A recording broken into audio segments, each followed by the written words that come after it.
Danny Meadow Mouse and his short tail. All Danny Meadow Mouse could think about was his short tail. He was so ashamed of it that whenever anyone passed, he crawled out of sight so that they should not see how short his tail was. Instead of playing in the sunshine, as he used to do, he sat and sulked. Pretty soon his friends began to pass without stopping. Finally, one day old Mr. Toad sat down in front of Danny and began to ask questions. "What's the matter?" asked old Mr. Toad. "Nothing," replied Danny Meadow Mouse. "I don't suppose there really is anything the matter, but what do you think is the matter?" said old Mr. Toad. Danny fidgeted, and old Mr. Toad looked up at jolly round red Mr. Sun and winked. "Sun is just as bright as ever, isn't it?"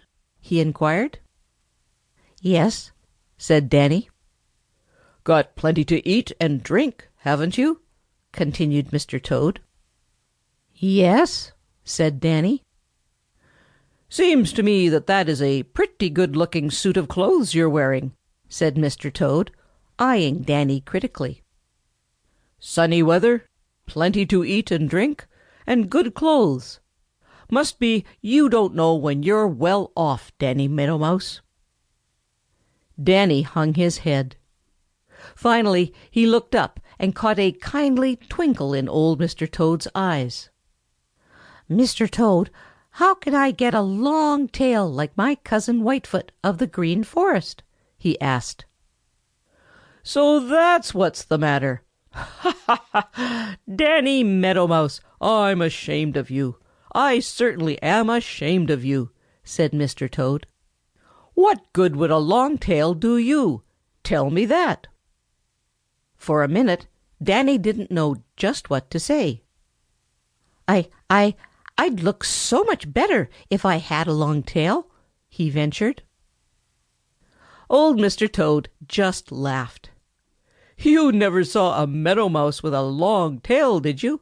Of course not. What a sight it would be! Why, everybody on the Green Meadows would laugh themselves sick at the sight. You see, you need to be slim and trim and handsome to carry a long tail well. And then what a nuisance it would be! You would always have to be thinking of your tail and taking care to keep it out of harm's way. Look at me. I'm homely. Some people call me ugly to look at. But no one tries to catch me as Farmer Brown's boy does Billy Mink because of his fine coat. And no one wants to put me in a cage because of a fine voice. I am satisfied to be just as I am, and if you'll take my advice, Danny Meadow Mouse, you'll be satisfied to be just as you are." "Perhaps you are right," said Danny Meadow Mouse after a little. "I'll try." End of Chapter 2.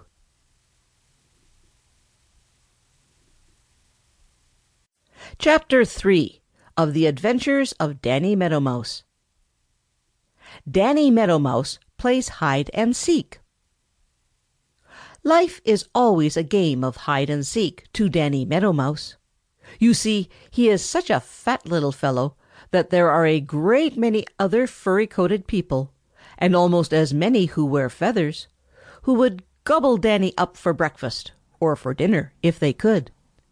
Some of them pretend to be his friends, but Danny always keeps his eyes open when they are around, and always begins to play hide and seek.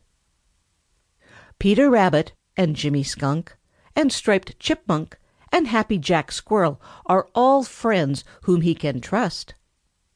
But he always has a bright, twinkling eye open for Reddy Fox and Billy Mink and Shadow the Weasel and Old Whitetail the Marsh Hawk, and several more, especially Hooty the Owl at night.